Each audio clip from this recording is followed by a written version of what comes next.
یہ جو جذبہ ہے کہ میں دوسرے کی اصلاح کروں، یہ بڑا امپورٹنٹ جذبہ ہے، لیکن اگر یہ ادھر سے پھوٹے گا کہ میں نے دوسرے کی اصلاح کرنی ہے تو آدمی اپنے آپ کو عام طور پہ فراموش کر دیتا ہے. مجھے یہ سمجھ نہیں آتا، میں اس کے بارے میں بڑا ریفلیکٹیو نہیں ہوتا، میں اس کے بارے میں اویئر ہی نہیں ہوتا کہ وہ جو پرابلم جس کو میں ادھر دیکھ رہا ہوں وہ میرے اپنے ہاں بھی پائی جاتی ہے، اور میں اس کو اگنور کرنا شروع کر دیتا ہوں. آپ صرف ایک ذات ہے جس کو کنٹرول کر سکتے ہیں، جس کو ٹھیک کر سکتے ہیں.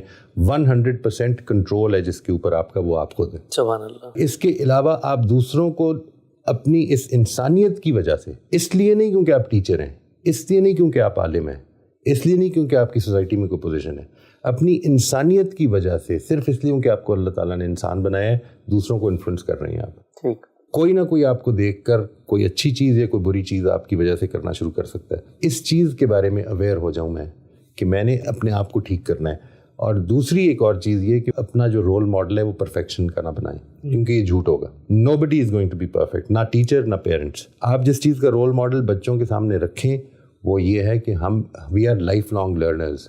ہم غلطیاں کرتے ہیں اور ہم غلطیاں کر کے ٹھیک کرتے ہیں. جب ہمیں پتہ چلتا ہے کہ ہم بہتر ہو سکیں. پرفیکشن اچیو نہیں ہو سکتی، یہ اچیو ہو سکتی ہے.